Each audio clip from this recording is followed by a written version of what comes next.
Good morning. तो कैसे हैं आप लोग। आज हम हाजिर हैं फिर से एक बहुत ही इंटरेस्टिंग ब्लॉग के साथ। होपफुली बकरीद आप लोग की बहुत अच्छी गुजरी होगी और इस बात को भी कोई 2 से 3 हफ्ते हो चुके हैं, लेकिन हमारी बारबेक्यू पार्टी अभी कंटिन्यू है। तो इसके साथ ही मेरे चैनल को सब्सक्राइब कर लें और कमेंट में लाजमी बताएं कि आप किस सिटी से मेरा ब्लॉग देख रहे हैं। तो काफ़ी दिनों से हमारी मेड नहीं आ रही थी क्योंकि ईद के दिन चल रहे थे और यूजुअली ईद पे वो लोग गांव वगैरह चले जाते हैं, तो हमने काम शाम एक्सेट्रा करना था अपना। यहाँ पे मैंने बेडशीट चेंज कर दी थी क्योंकि बेडशीट भी हमें वॉश करनी थी। आज हमारा वॉशिंग डे होने वाला था। वैसे तो मेड करती है, तो वो काफ़ी टाइम से अवेलेबल नहीं थी और इतने सारे कपड़े जमा हो गए थे, तो आज हमने फाइनली डिसाइड किया कि दिन का स्टार्ट करते हैं वॉशिंग के साथ। और यहाँ ना मैं पिलो कवर एक्सेट्रा चेंज कर रही हूँ क्योंकि ये ब्लैक कलर की बेडशीट बिछी हुई थी। ये बेसिकली पूरा ड्यूड सेट है और ये हमने गुलाम से ही बाय किया था। इसके साथ रेड कलर के कुशन्स ना बहुत प्यारे लगते हैं। ये थीम लगती है अच्छी, ब्लैक एंड रेड की है। तो ब्लू जो थे मैंने कहा साथ में धुल भी जाएंगे, मैंने ब्लू चेंज करके ना इसको रेड कर दिया था। वो वॉशिंग के लिए डाल दी थी और बेडशीट ब्लैक बिछा रही थी, तो ये ना एक प्यारा सा कॉम्बो हो जाता है। और आज रूम का इतना ज्यादा काम नहीं था, सिर्फ डस्टिंग थी, वो मैंने कर दी थी। और अब हम चलते हैं अपने वॉशिंग एरिया में। तो हमारे पोर्शन का ना पीछे वाला साइड है, बेसिकली जिसे कार पोर्श या कार पार्किंग कहते हैं, तो उसके साथ ही वॉशिंग एरिया है, यानी बैक साइड पर। मैं यहाँ बहुत कम ही आती हूँ। यहाँ ना हम सर्फ को लिक्विडेट करके डाल रही हूँ, यानी पानी में घोल कर, क्योंकि अगर डायरेक्ट डालते ना तो आई डोंट नो, लेकिन वाइट धब्बे रह जाते हैं। लाइक सर्फ सही तरीके से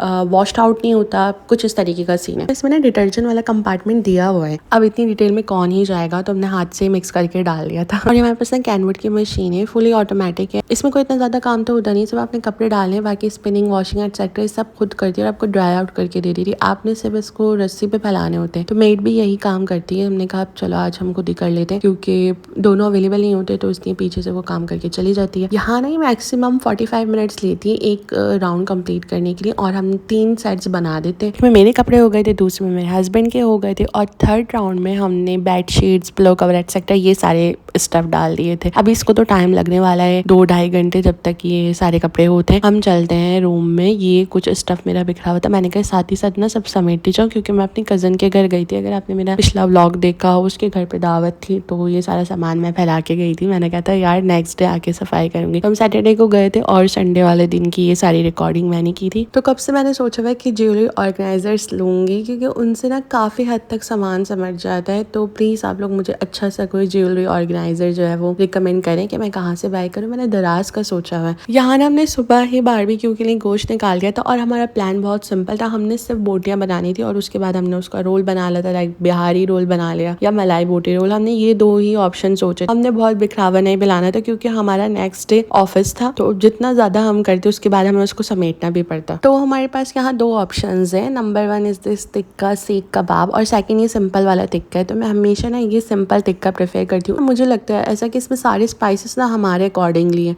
और कुछ स्पाइसेस मैं घर से ऐड कर देती हूँ, लाइक धनिया पाउडर हो गया, पोटी मिर्च हो गई, ये सारे जो नॉमिनल से स्पाइसेस हैं। अभी सारी बोटियों पे ना हमने मसाला लगा दिया था और उसमें स्पाइस लेवल यार हमेशा की तरह बहुत ज़्यादा हो गया था क्योंकि मेरे हस्बैंड को ना स्पाइसी पसंद है और मुझे भी कुछ स्पाइसी खाने की बहुत ज़्यादा आदत हो गई है। यहाँ हमने इसको 2 घंटे के लिए ऑलमोस्ट मैरिनेट किया था। अच्छा, अब जो नेक्स्ट मैंने काम किया था वो था ये कस्टर्ड, और ये मेरा मोस्ट फेवरेट, बहुत ईजी जल्दी से बन जाने वाला मीठा है। इसमें कोई ऐसी मुश्किल इंग्रेडिएंट नहीं है, कोई इतना काम नहीं करना पड़ता और बनता भी बहुत अच्छा है। यहाँ पर मैंने मैंगो कस्टर्ड यूज़ किया था, बेस के लिए केक यूज़ किया था और उसको हमने सोक कर लिया था मिल्क के साथ। उससे क्या होता है, स्पंज ना बहुत जूसी हो जाता है। और कोई भी आप कलरफुल जेली ऐड कर सकते हैं। यहाँ ना हमें ऑलमोस्ट 2 घंटे गुजर गए थे, तो हमारा मीट भी अच्छे से टेंडर हो गया था। फिर मेरे हस्बैंड ने ये बोटियाँ सीख पे लगा दी, लेकिन उन्होंने अच्छे तरीके से लगाई नहीं थी। ये काम भी ना बहुत स्किलफुल है, मतलब इस तरीके से बोटी लगानी होती है कि ज़्यादा पार्ट जो ना गोश्त का वो स्टेक के अंदर जाए, वरना बोटी जो भी आप लगाते हैं ना मीट, उसके गिरने का चांसेस ज़्यादा होता है। और यहाँ भी ना सीखे सही नहीं बनी थी, लेकिन हम 2 ही लोग थे, अब उसमें इतना ज़्यादा सोचने का भी टाइम नहीं था। जैसे भी जो हो रहा था होने दिया हमने। मेरे हस्बैंड ना काम करने के बाद ना इसको फर्श पे ही छोड़ के चले गए थे, लाइक उन्होंने बहुत मेहनत कर ली हो जैसे। तो फिर मैंने इसको उठा के फ्रिज में रख दिया क्योंकि आइडिया नहीं था कि कितना टाइम लगेगा कोयले वगैरह सेट करने में, और गर्मी बहुत ज़्यादा थी तो कोई रिस्क नहीं ले सकते थे।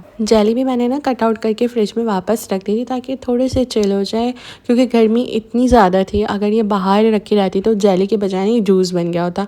और ये देखें क्या मस्त मैंने इसकी प्रेजेंटेशन की है। लिटरली अगर चीज़ आपने अच्छी नहीं भी बनाई होती है ना और आप उसकी प्रेजेंटेशन अच्छी कर देते तो खुद ब खुद इंसान का दिल चाहने लगता है कि आप उसको ट्राई करें और देखें कि किस तरीके की बनी है। तो मैंने मास्टर की डिग्री में जितनी प्रेजेंटेशन स्किल्स सीखी थी वो सारे यहाँ अप्लाई हो जाती हैं और आप देख सकते हैं कितने ही शानदार मैंने शाकार इन पे बनाए हैं। तो प्लास्टिक रैप अवेलेबल नहीं था, हमने इसको कांच की प्लेट से ही ढक दिया और इसको वापस हमने फ्रिज में रख दिया। अच्छा जी, so let's go to the parking area और वहाँ देखते हैं वहाँ क्या सूरत हाल है। और मेरे हस्बैंड ने ट्राई करे थे कंटिन्यूसली कि ये कोयले ना आग पकड़ लें, तो घर का जितना रद्दी पेपर प्लास्टिक सबके साथ ट्राई हो रहा था कि किसी तरीके से ना ये कोयले आग पकड़ लें। उसके बाद पेट्रोल डाला, मिट्टी का तेल डाला, लिटरली सारी कोशिशें कर ली। दरअसल इशू ये था कि ये कोयले थे 1 साल पुराने और जब से ये ऐसे पड़े हुए थे ना, इनको धूप वगैरह कुछ लगी नहीं थी तो इनमें सी लग गई थी। इसकी वजह से ना ये काफी टाइम इन्होंने हमारा वेस्ट किया, तकरीबन 1-1.5 घंटा तो हमारा इसी प्रैक्टिस में गुजर गया। तो यहाँ ना मैं बहुत ज्यादा फ्रस्ट्रेट हो गई थी। मैंने सोचा इससे बेहतर मैं इनको सीखों से उतार देती हूँ और तवे पर ही फ्राई कर लेती हूँ, क्योंकि इतना सब्र मुझसे तो नहीं हो सकता था। और मैंने यहाँ पर तकरीबन 3-4 सीखे खाली कर दी, लेकिन इतने टाइम में ना मेरे हस्बैंड ने आवाज़ लगाई कि जल्दी से सीखे ले आओ, क्योंकि इतनी देर से जो स्ट्रगल चल रही थी ना वो फाइनली कामयाब हो गई थी और कोयलों को आग लग गई थी। इतना शदीद मुझे अपने ऊपर गुस्सा आया ना लिटरली कि मुझे इतनी जल्दी किस चीज़ की थी। शायद इसलिए कहते हैं कि जल्दी का काम शैतान का होता है। और यहाँ बाकी मुझे दोबारा से सीखे तैयार करनी पड़ी थी। साथ ही ना मुझे पराठे भी बनाने थे रोल के लिए, तो बाहर से मंगवा सकते थे लेकिन उन पराठों में ना ऑयल बहुत ज़्यादा था, तो आई डिसाइडेड किया घर में बना लेते हैं पराठे। तो इसकी डो बनाने के लिए मैंने वाइट मैदा यूज़ किया था और उसके साथ हमने कुछ एग डाले थे एंड ऑयल डाले। इससे ये फ़ायदा होता है कि डो काफ़ी सॉफ्ट बनती है और जब आप इसका पराठा बनाते हैं ना तो उसमें क्रिस्पीनेस रहती है। मैंने यहाँ कोई 5-6 पराठे बनाए थे और टाइम ऑलमोस्ट हो गया था 7-8 बजे। तो आज के दिन मेरी कज़न ने भी पार्टिसिपेट किया था दी पॉपअप मार्केट एक्स वेलोरा बाय उसफरा, जो कि उसका पेज है और ये उसकी तरफ से ना एक न्यू इनिशिएटिव है। So I really support all new entrepreneurs. मैंने उसे कंफर्मेशन दी थी कि मैं ज़रूर आऊँगी, वहाँ उसे विजिट करूँगी। तो जब तक मैं इन कामों से फारिग हुई 7-8 बज रहे थे, मामा की तरफ भी जाना था और अभी हमारे रोल भी नहीं बने थे। मुझे ऐसा लग रहा था कि अगर हम 10-11 बजे तक भी फ्री हुए ना तो मैं उसे ज़रूर विजिट कर लूँगी, लेकिन अनफॉर्चुनेटली इस तरह नहीं हो सका। So you guys please check out our Instagram page और आप लोग ज़रूर कुछ ना कुछ ऑर्डर करें। और तो यहाँ हमारे रोल भी रेडी थे और हमने इसके साथ साथ ना दम वाली चाय बनाई थी जो कि बहुत मज़े की लगती है, कोयलों पे पकी हुई चाय। और सब पैक करके ना हम मामा की तरफ आ गए थे। यहाँ आए तो पता चला कि वाह बहुत ही अमेजिंग मामा ने बिरयानी बनाई हुई थी पहले से ही। सो 2 आवर सरप्राइज हमारे लिए तो ये एक और पार्टी हो गई थी, क्योंकि चाहे कुछ भी बना हो my husband always wants to eat biryani. और यहाँ शायद मामा ने उनकी दिल की बात सुन ली थी, उन्होंने ऑलरेडी बिरयानी बनाई हुई थी और हमें नहीं बताया था। वो कितनी ज़्यादा लगी हुई थी क्योंकि हमने सुबह 11-12 बजे का नाश्ता किया था। उसके बाद हमने यही सोचा था कि बारबेक्यू जैसे बनेगा ना हम खा लेंगे, लेकिन उसको आप लोगों ने देखा कि पूरे टाइम हम इसी स्ट्रगल में लगे रहे कि ये सारा काम हो जाए। तो काम करते करते ही हमें ऑलमोस्ट 8-9 बज गए थे रात के। तो हमने प्लान किया था यहाँ से निकल कर ना हम सीधा आइसक्रीम खाने जाएंगे। हमारे घर के रास्ते में ना आइसक्रीम पड़ता है और यहाँ पर मेरे हस्बैंड ने मेरी स्लीपर ठीक करवा रहे थे। ये गौहर गेन सिटी में ही ना कॉबलर बैठा हुआ है, तो आई वॉज वेटिंग और जाते हुए ना हमने उनको स्लीपर दे दी थी, लेकिन पता नहीं क्या हुआ, उन्होंने अभी स्टार्ट किया था सही करना, तो इसमें भी इतना टाइम लग गया था, तकरीबन आधा घंटा तो हमने यहाँ पर वेट किया। और मेरे हस्बैंड उसके पास ही बैठे हुए थे कि जब तक हो नहीं जाता ना तो मैं इसे जल्दी करवा के लेकर आऊँगा। एंड माशाल्लाह he is such a green flag. I am just amazed how amazing person he is. और यहाँ ना नीचे काफ़ी सारी शॉप्स आपको मिल जाती है, मेडिकल स्टोर वगैरह है, करियाने की शॉप्स हैं, तो इस सोसाइटी के बाहर आपको जाने की ज़रूरत नहीं पड़ती है, आपको सारा स्टफ़ ही अंदर मिल जाता है। तो ये एक मेरी मदर के लिए काफ़ी अच्छी लोकेशन थी, मैंने डिसाइड की थी कि वो यहाँ है। और अभी हम पहुँचे आइसक्रीम खाने के लिए। देखें he is so happy to bring me the ice cream. यार ये चॉकलेट फ्लेवर था और ये मेरा फेवरेट फ्लेवर जो है ना वो आइसक्रीम में चॉकलेट है और with in this extra topping. So let's end this vlog here. और अपना बहुत सारा ख्याल रखें, मेरे चैनल को सब्सक्राइब करें, इस वीडियो को लाइक करें and comment if anything you would like to ask me.